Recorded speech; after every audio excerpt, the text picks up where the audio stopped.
All right, so folks, you know that I spend most of my time with you every day, not only to report the news, but it's also honestly deeply therapeutic for me. So I see no reason for that to change. So I wanted to have a bit of a more personal conversation today.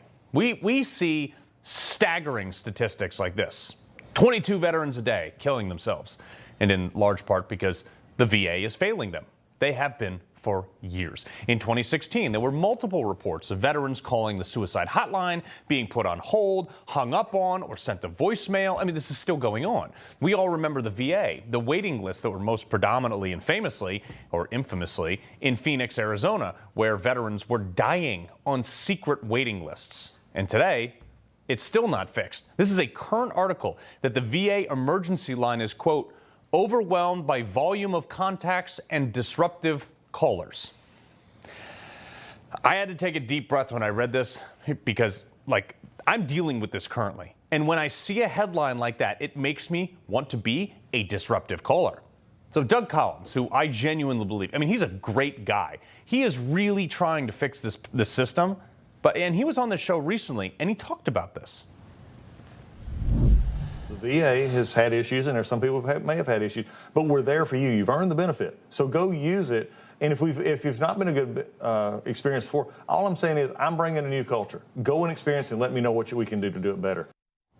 Well, Mr. Secretary, respectfully, here's my experience. Look, I've been dealing with the VA for more than 12 years. You see, vets, we have to document our many injuries through the VA because, God forbid, one of them gets worse or needs to have some remedial treatment. In order for it to be covered by the VA, it must be in my file or in any veteran's file and documented as such, because some private insurance companies will actually view that as a pre-existing condition and they might not cover it. But also sometimes the VA will call you and say, hey, you need to come in for an updated appointment for whatever reason. And this is where it gets complicated. This has been well documented as recently as this week, and especially in light of a VA report from the Government Accountability Office that, quote, has not yet determined how the modernized and updated products used for scheduling will interface and will be used to pull and combine that data. Basically, their system doesn't work. And this is the understatement of the year. You want to know why you have disruptive callers and a volume of callers? Because you don't service anyone. We are so angry by the time we get to any person, and because you don't help anyone, they keep having to call back and giving you more volumes of callers. You think I'm wrong? Let me walk you through the VA system to get you an appointment. And you will see why 22 veterans a day are killing themselves, unfortunately. Look, if a veteran needs something, they have to apply through a litany of paperwork through the VA for, whatever the ailment is, disability claim, current injury, post-injury, whatever. Call it what it is. The VA outsources the scheduling of whatever appointment you need to a few companies, one being this one called QTC. That's the one I've been dealing with. They call you and they say, hey, what's your availability? Could you do 3 weeks from now, anytime during the day? Which is not how it works in the real world. If any normal person, if you need a doctor's appointment, you call the doctor's office, and you usually the same doctor, by the way, not just some rotating group of people, and see what they have available, and then you work your schedule around that. No, not the VA system. And even sometimes, and this has happened to me, even if you give them your availability, they book you for something outside of that. Now, in my case, which I've been trying to get one specific appointment for 3 years. 3 years. To get the proper appointment, because sometimes they would even book appointments, they would not tell me, I would miss them, and because the whole not knowing about them thing, then when I don't hear anything for 3 to 6 months, I follow up with them and be like, hey, what's going on? They informed me that I was a no-show for the appointment and that I was, I was never informed about this appointment, so why would I show up? And then now I need to start the whole process over, go back to the VA, reapply, and then get a new set of appointments. And this starts all over again. This is for a general physical. This is not for a specialist. This is for just a regular GP, like a general practitioner. You're probably sitting there thinking are you kidding me? Me too. Again, this is why 22 veterans a day are killing themselves.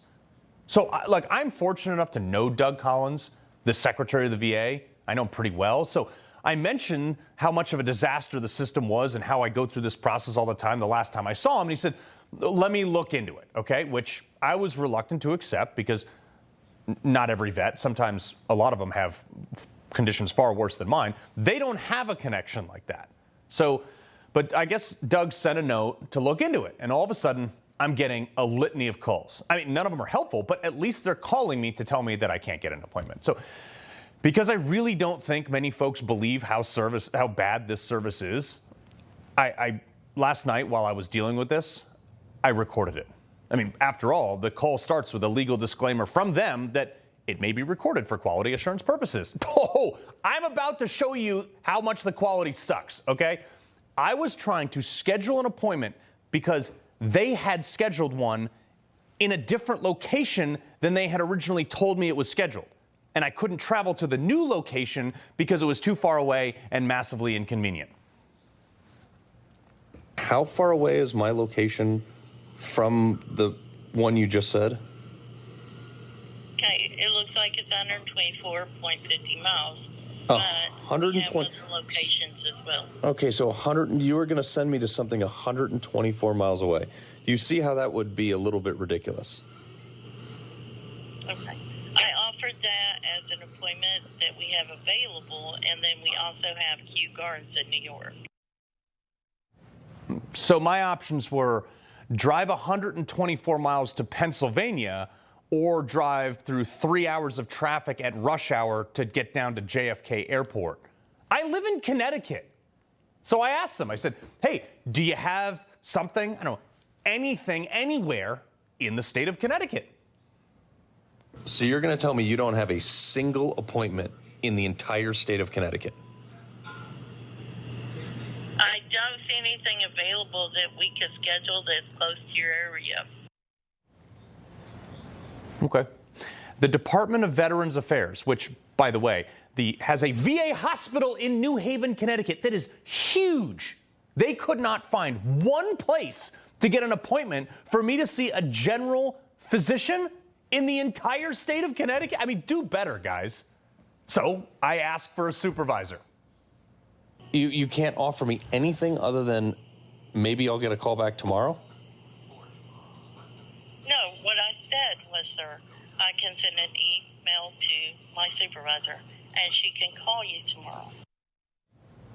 Yeah, that's literally what I said. This goes back to the article I showed you in the beginning about what they're calling disruptive callers. This type of lack of service makes me irate, okay? Look, I have been shot, blown up, airplane accidents, training injury, you name it. I'm like a walking bag of injuries. I'm a science experiment when it comes to how I function on a daily basis. If I served my country with the same quality as the VA serves veterans, we would be conquered by Canada.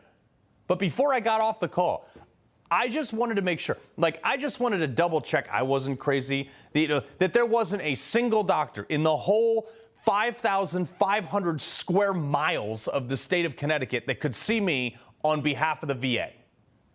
We are actively recruiting providers to service the veterans with the consult for the compensation pension appointment. But at this time, we do not have providers with availability in Connecticut, so I'm trying to explain. In the whole state? Unfortunately. It looks like we're actively recruiting for them, but we haven't anything available. I'm going to die of old age before you figure this one out. Nope. Now, in full disclosure, after raising absolute hell, I finally was able to get up to a manager. And after 4 more calls this morning, I was finally able to get an appointment scheduled for the end of this month that with regular traffic will take me probably almost an hour to get to. But it took me 3 years, and that's with political connections. My concern is how many veterans are not as fortunate as me that can't have the Secretary of the VA ask around about their claim on their behalf. I mean, not many veterans have that. How many would give up? Imagine if I had a mental illness or I was in chronic pain and I was getting this dead end for 3 years straight. This is what veterans are going through to try to get an appointment. Forget actual care. This is just to get an evaluation appointment to figure out if you might actually qualify for care. Yet Democrats are fawning over, they're even bankrupting their own cities and states, trying to make sure illegals have health care for free. Thanks, guys. We've traded secret waiting lists that veterans die on for general incompetence and poor management. The end result is the same. Veterans don't get care and sometimes die. Now, look, I believe these issues exist simply because I don't think the people with the power to fix them know how bad they are. Remember, under Trump's last administration, they fired 8,000 people. Biden hired them all back, and it got worse. Look, I know Doug Collins personally. I know he would fix this if he could. So, Doug, you asked for feedback. This is mine. Because my brothers and sisters are dying out there because of some stupid process installed by a bureaucrat who knows if they're getting kickbacks just checking boxes.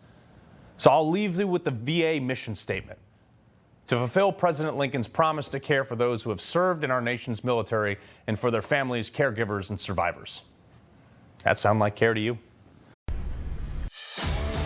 He loves the Constitution. He fights for what's right. He hates the bad guys.